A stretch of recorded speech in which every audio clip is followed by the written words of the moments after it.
everyone, and welcome back to EngGlowUp, the channel where we turn everyday moments into English learning. I'm Flora. And I'm Michael. And today, I need to start with a confession. Michael.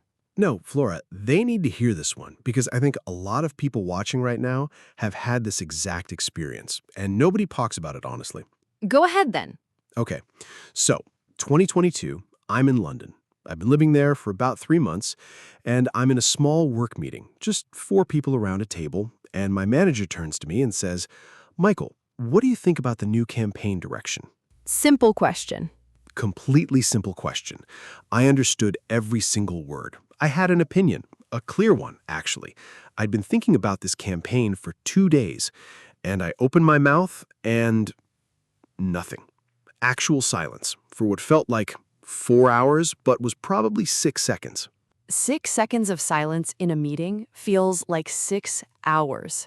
It feels like you've just been asked to solve a maths equation on a whiteboard in front of the whole school, and everyone is waiting, and your brain is just buffering. I know that feeling exactly, and mine happened in a completely different situation. I was in my second year at Ferguson College in Pune. I had just finished reading a passage from a Virginia Woolf novel for class, in English, out loud, no problem. Beautiful sentences. I understood every layer of meaning. Flora was genuinely reading Virginia Woolf for fun, just so everyone knows who they're dealing with. It was for class, Michael, but yes. And then my professor asked me in casual spoken English, "So, Flora, what did you think of it?" And I, who had just read Virginia Woolf out loud, could not form a single spontaneous sentence in response. Wait, seriously? Completely seriously. I understood the question. I had thoughts. My mouth produced, it was, I think, yes, very, the writing was. And then I looked at my notebook. That actually makes me feel so much better about the London meeting. It should, because here's what both of those moments have in common. We understood the English perfectly. Our brains had the content, but our mouths completely failed to deliver it. And if you're watching this right now, nodding your head, this episode is for you. Today, we are going to explain exactly why this happens, because it's not what most people think. And then we're going to give you 5 specific fixes that actually work, not because we read about them in a book. But because we tried them, failed at some of them, and eventually got them right. Let's get into it. Okay, so let's start with the most important thing to understand. And I want to be really clear about this, because most people, including me before I really looked into it, have the wrong mental model of how language works in the brain. Most people think if I understand English, I should be able to speak English, like it's the same skill in 2 directions. Exactly, like a door that swings both ways. You understand it coming in, you should be able to produce it going out. But that's not how it works. That is not how it works at all. Understanding language and producing language are 2 genuinely different cognitive processes. They use overlapping but distinct neural pathways. Understanding, what linguists call comprehension, is largely a recognition task. Your brain hears or reads something and matches it to patterns it already knows. It's like recognizing a song. You hear the first 3 notes and your brain goes, "Oh, I know this one." Perfect analogy. But producing language, speaking, is a construction task. Your brain has to retrieve vocabulary, apply grammar rules, organize ideas into logical sequence, manage pronunciation, monitor what you're saying in real time, and respond to the other person's reactions, all simultaneously. When you put it like that, it's actually incredible that anyone speaks any language at all. It really is. And here's the thing that nobody tells English learners. Even native speakers are bad at this under pressure. Michael, tell them about the Ohio Town Hall. Oh no. Okay, so Millbrook, my hometown, population 4,000, holds this annual town hall meeting where people can raise concerns about local issues. And one year, I was about 19. I had this very clear, well-formed opinion about the proposed changes to the county fair schedule. I talked about it with my mom. I had the argument completely ready. In his first language, English, his only language. My only language. I stood up, the microphone was in my hand, and I said, and I quote, I just think that the thing about the fair is, what I'm trying to say is, the dates are, yeah. And I sat down. A native English speaker, under mild social pressure, completely lost his output. Completely. Because production is hard for everyone, in any language. The pressure of being heard makes your brain do strange things. So the first thing we want you to take from this section is this is not a you problem. It is not a sign that your English is bad, or that you are not smart enough, or that you have been studying wrong. It is a neurological reality that understanding and speaking are two different skills, and they need to be trained separately. Which is exactly what we're going to show you how to do. The second reason this happens is something Michael and I have argued about more than once. We have. Your brain thinks faster than your mouth can produce words. In your first language, the language you grew up speaking, the gap between thought and speech is almost invisible. You think it, you say it. The pathway is so well worn that it's almost automatic. Like driving a route you've driven 1,000 times. You don't think about the turns, you just arrive. Exactly. But in English, especially at intermediate level, the pathway is newer, less worn. So there's a gap between your thought and your spoken word. And in conversation, that gap is exposed because conversation doesn't wait. The other person is looking at you. The silence is growing. And the longer the silence grows, the more anxious you get. And the more anxious you get, the wider the gap becomes. It's genuinely cruel when you think about it. it is. And this is where I want to tell you about what happened to me when I started my job at BrightArc. My first week, client meeting, my manager, who knew my English was strong, confidently told the client, Flora will walk you through the campaign concept. First week. First week, and I had the concept completely prepared. In my head, it was clear, structured, logical. Very Flora, very organized. But the moment I started speaking, my brain started editing in real time. Is this the right word? Is this too formal? Did I just use the wrong tense? And every edit created a tiny delay, and those delays stacked up until I sounded, not stupid, but hesitant, uncertain, like I wasn't sure of my own ideas. Even though she absolutely was. Even though I absolutely was. The ideas were perfect, the delivery was fractured, because my brain was running faster than my mouth could follow. And the fix for this, which we'll get to in a moment, is not to think slower. It's to make the pathway between thought and speech so automatic through practice that the gap disappears.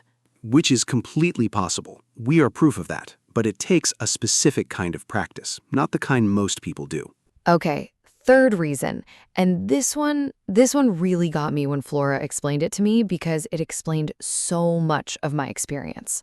When you feel anxious or under pressure, and speaking English in a real situation almost always triggers some level of anxiety, your brain releases cortisol. Cortisol is a stress hormone, and one of the things cortisol does is temporarily restrict access to certain memory networks. Including the part of your memory where your vocabulary lives. Including exactly that. So the words you know, and you know more than you think, become temporarily harder to access precisely when you need them most. It's not that the words disappear, it's that the door to them gets harder to open under pressure. This is why you leave a conversation and immediately think of the perfect thing you should have said. The cortisol is cleared, the door is open again, the words are right there. In French, they call it l'esprit de l'escalier, the spirit of the staircase, the perfect response that comes to you on the way out. I experience this constantly. I'll be in a conversation completely blank, nodding and smiling, and then I'll walk away and my brain goes, oh, you could have said this, and it's perfect. It's exactly right. 3 minutes too late. And what's frustrating is that the anxiety is often caused by the very thing it makes worse. You're anxious about speaking English, the anxiety restricts your vocabulary fails you, which makes you more anxious about speaking English next time. It's a loop. It's a very unhelpful loop, and breaking it requires two things: reducing the anxiety through familiarity and building vocabulary access that is strong enough to survive pressure. We'll show you exactly how to do both. Okay, so those are the 3 reasons. Input and output are different skills. Your brain outruns your mouth, and anxiety locks the vocabulary door. Now, Now we fix it.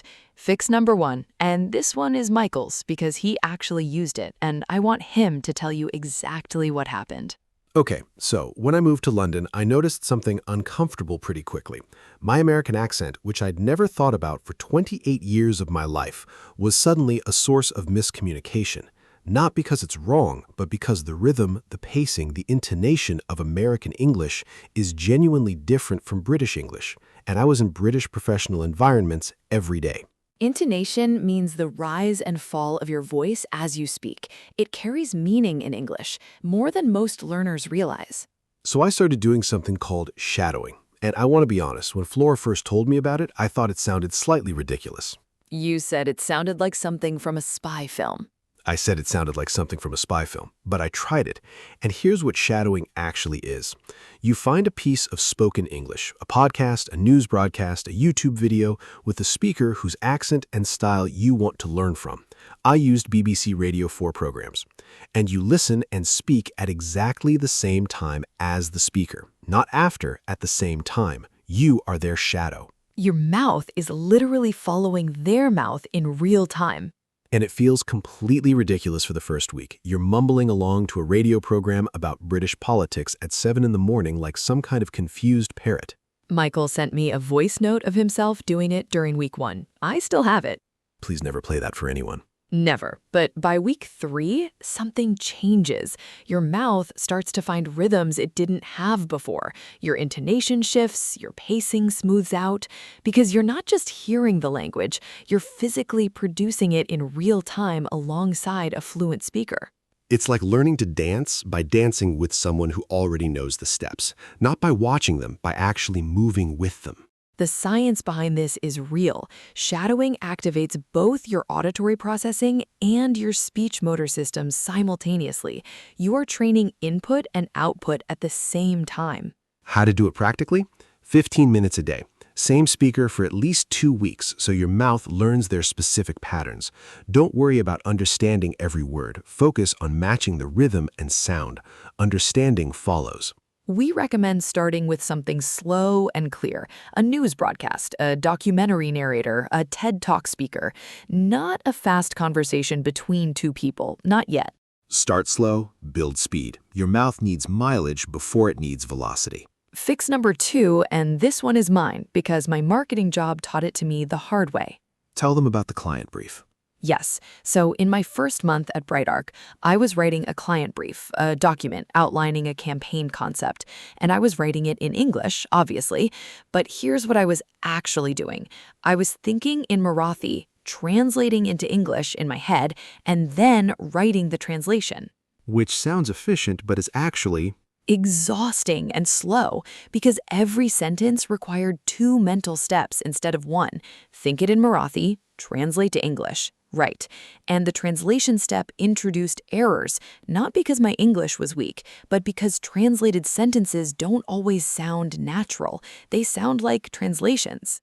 There's a specific feeling when you're reading something translated. Even if every word is correct, something feels slightly off, like the furniture isn't the wrong place in the room. Exactly that. And my manager very kindly pointed it out. Not the grammar, the naturalness. She said, "Flora, this is correct, but it doesn't quite sound like English."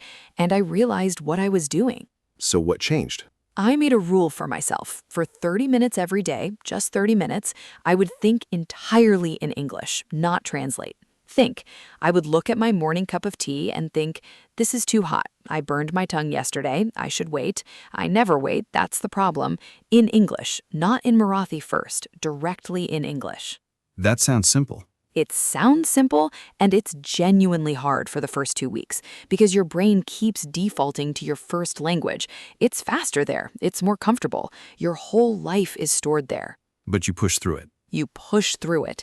And somewhere around week 3, for me it was a Tuesday morning, I noticed I was thinking about a campaign concept and the English was just arriving, not being translated, just arriving, like it had always been there waiting.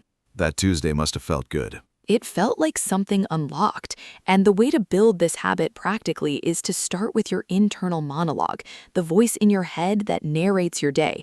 Redirect it into English for short periods, while you're commuting, while you're cooking, while you're waiting for something. You don't need anyone else, you just need your own thoughts and English to think them in. And if you can't find the English word for something, don't switch back to your first language. Describe the thing you mean in English instead. The thing you use to, that feeling when. Describing around a missing word is actually one of the most advanced communication skills in any language. And it trains your brain to stay in English when it's uncomfortable, which is exactly the condition under which you need it most. Okay, fix number 3, and I need to give credit where it's due. This one comes from Millbrook, Ohio. I was not expecting that. Hear me out. So, growing up in a town of 4,000 people, everyone talks to everyone, all the time, about everything. You walk into the hardware store and Mr. Patterson wants to know about your dad's back surgery and your sister's college applications and what you think about the weather for the county fair. You cannot walk past someone without talking. This sounds exhausting. It is exhausting, but here's what it teaches you without you realizing it. You learn to speak before you have anything ready to say, because the conversation starts whether you're ready or not. Mr. Patterson doesn't wait for you to formulate a response. He's already into the next question. So you learn to produce language in real time, under low-stakes social pressure, constantly. Constantly. And when I moved to Chicago and then London, I realized that this specific skill of speaking before I was ready was the thing that made me comfortable in new social situations. Not grammar, not vocabulary, just willingness to open my mouth before I was certain of what would come out. And for English learners, this is the fix that most people avoid the longest because it feels dangerous. What if I say something wrong? What if I use the wrong word? What if my accent is misunderstood? What if you say nothing and the moment passes and you go home having learned nothing new about how your English sounds in a real situation? That is the worst outcome. Significantly worse. So, the practical application of this fix: find a low-stakes speaking opportunity every single day. Not a job interview, not a formal presentation, something small. Order your coffee in English and add one extra sentence. Call a customer service line. Respond to a YouTube comment in spoken English using a voice memo app. Talk to yourself in English while you walk. The goal is not to sound perfect. The goal is to get your mouth moving before your brain has fully approved the sentence, because that, exactly that, is what speaking in real time requires. Your mouth needs practice being slightly ahead of your certainty. That might be the best thing Michael has said on this channel. I have my moments. Fix number 4. And I am going to be completely transparent about this one. I resisted this idea. I strongly disliked this idea because nobody, and I mean nobody, enjoys the sound of their own voice, especially in a language that is not their first.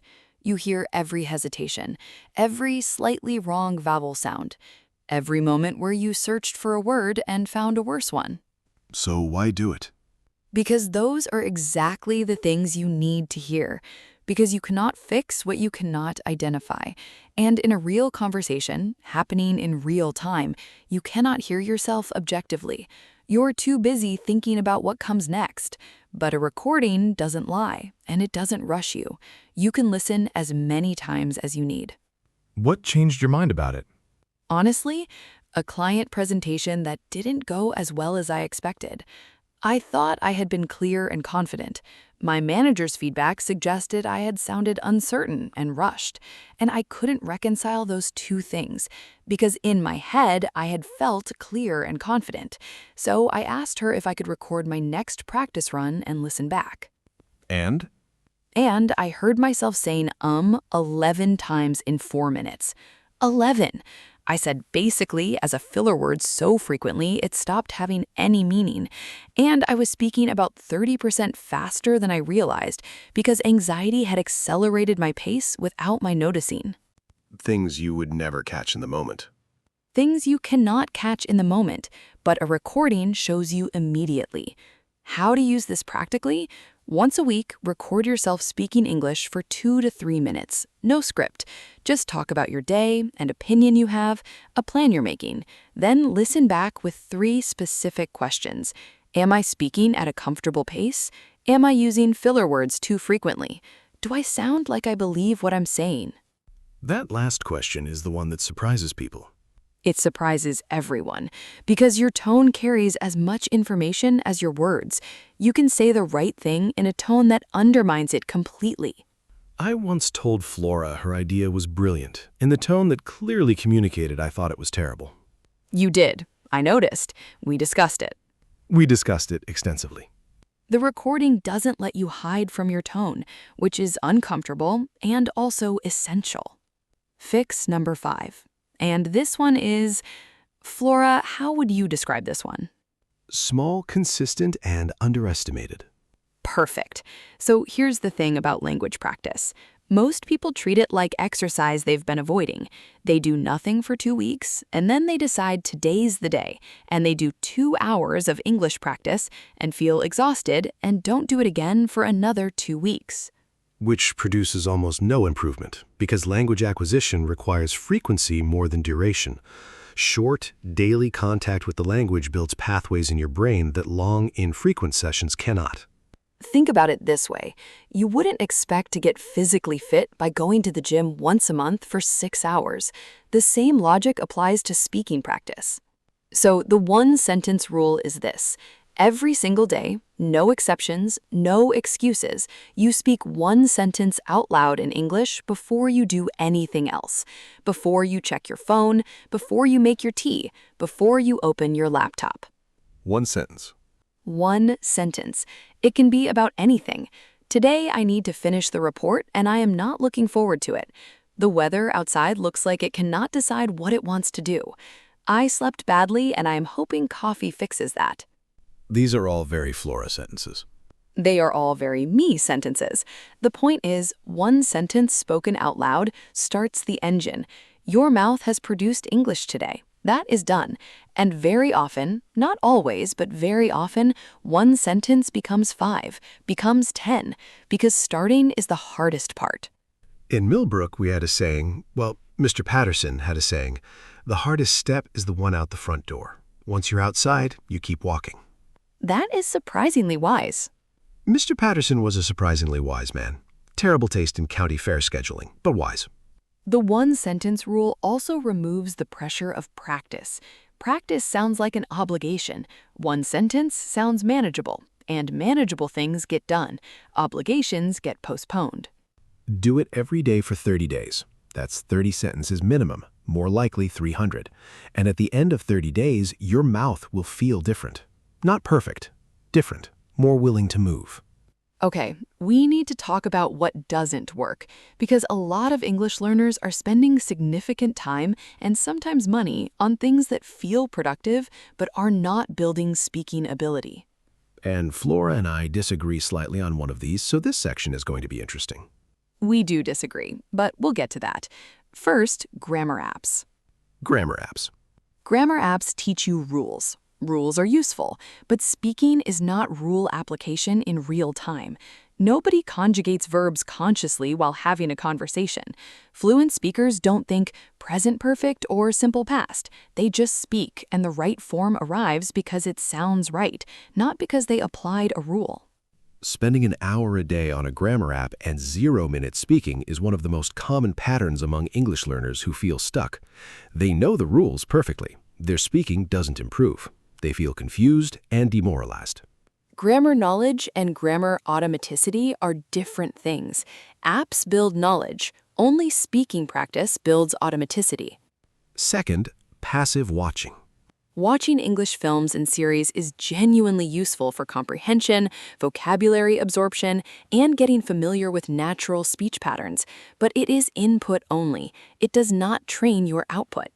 Watching 10 hours of English Netflix and feeling like you've practiced English is like watching 10 hours of football and feeling like you've trained as a footballer.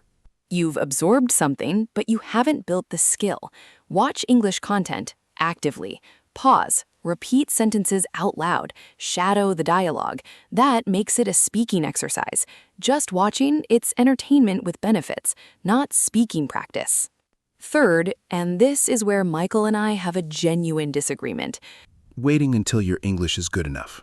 I believe this is the single biggest mistake English learners make, waiting for fluency before speaking publicly, waiting to feel ready before joining a conversation, waiting for confidence before attempting. And I partially agree with that. Michael? No, hear me out. Because I think there's a version of speaking before you're ready that crosses into genuinely unhelpful territory.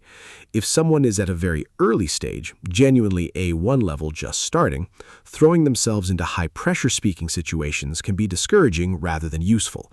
Sometimes a little more preparation gives you just enough foundation to make the speaking practice actually productive. That is a fair point, actually. Thank you. But the key word is a little more preparation, not indefinite preparation, not I'll speak when I'm ready, which for many people means never. Agreed. The window for preparation should be short and specific.